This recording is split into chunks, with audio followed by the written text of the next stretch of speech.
Libya descending into chaos and becoming a giant Somalia.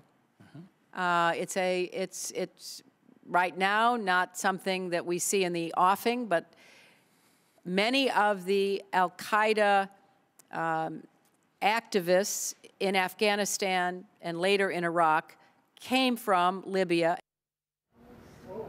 Now let's speak to Milton Alamadi, an editor at the New York-based newspaper, the Black Star News. Thanks for joining us, sir. So here we have this fear coming from both sides of the divide, as it were, coming from Hillary Clinton on the one side, Colonel Gaddafi on the other side, that Libya could descend into a failed state on the lines of Somalia. Is that a valid fear, or is it just simply scaremongering? Well, it's interesting that both sides are using it for different reasons, it seems. Colonel Gaddafi makes that reference in order to preempt any possibility of a foreign intervention. And the United States, I guess, is using the same logic to justify the need for foreign intervention. And I think the longer the crisis continues, the more the possibility of it degenerating into a conflict that would not be able to be controlled. But will it go the way of Somalia as these two sides contend? I think it's unlikely. Even though the clan allegiance is very important in Libya, as it is in Somalia. In Somalia, we also have other factors. The key difference is that Somalia is not endowed with the kind of oil wealth that Libya has. So for that reason, I don't believe the international community will allow Libya to degenerate into a situation similar to Somalia, even though some of the ingredients are already there in terms of the clan allegiance, in terms of the country practically being pretty partitioned right now with the elements that are controlling Benghazi and Gaddafi controlling the capital and other parts of the country. It would also appear that in Somalia... And also it suggests that... Yes, go ahead.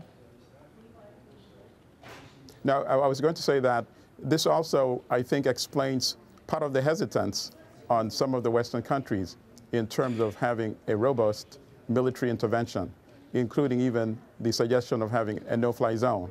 Because once you impose a no-fly zone, you don't just say it and think it will just enforce itself.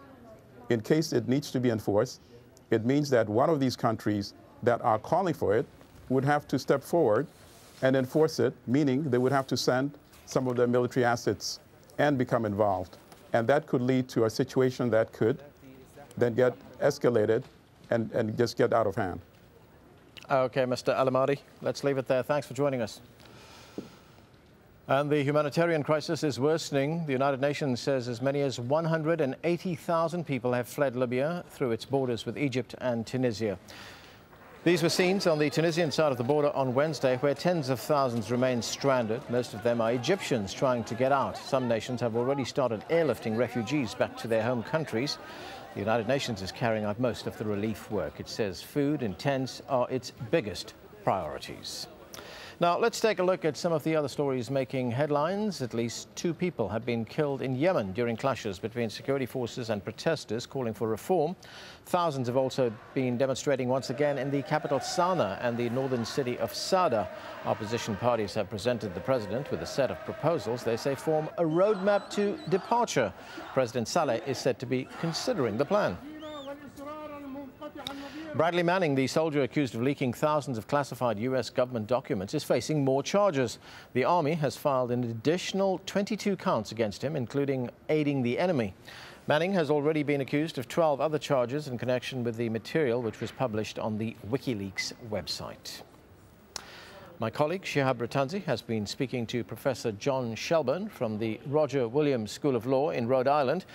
He asked him why the additional charges have been filed against Manning. I think the additional charges are really just a reflection of the prosecutors now having had a better opportunity to review their case, and at this point they bring the additional charges merely to bring a little more pressure on the defense, to encourage them to either try to make a plea agreement or in some ways it better refines what the prosecution is trying to do when they go to the Article 32 hearing whenever that actually gets held.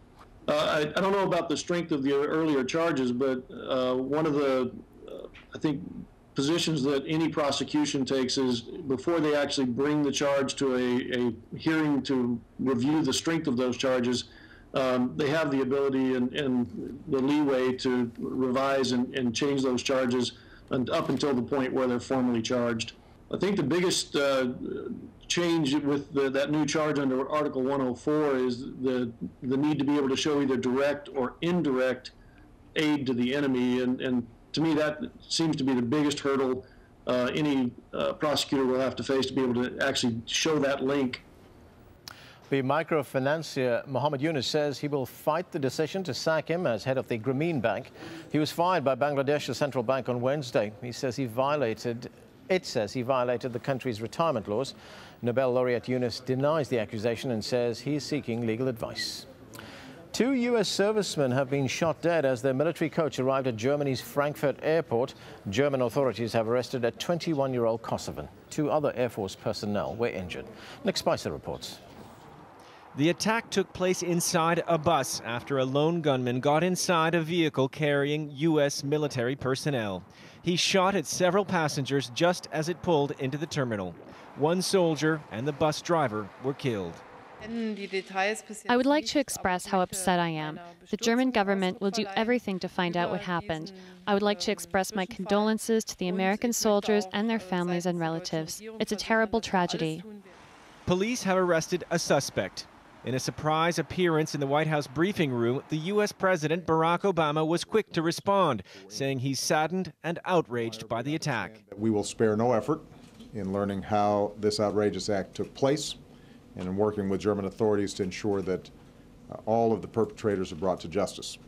The regional interior minister said the man being blamed for the attack was from Kosovo, but wouldn't specify if he was a soldier or what the motivation could be. We're investigating all possibilities. Whether there is a terrorist background, a jihadist background, or an Islamic background, I cannot say at all right now. Our investigations will reveal that, as well as what the perpetrator's motives were. It's quiet now, but this is one of the busiest airports in the world. Thousands of people go through here every day, and many of them are American service personnel. That's because there are major American military bases nearby, providing medical and logistical support for the conflicts in Iraq and Afghanistan. Nick Spicer, Al Jazeera, Frankfurt. Violence between rival political factions in Côte d'Ivoire is intensifying, and thousands of people are trying to flee to neighboring countries. We'll have more on that in a moment. And fighting the drugs war, Mexico seeks the United States' help in the conflict against the cartels.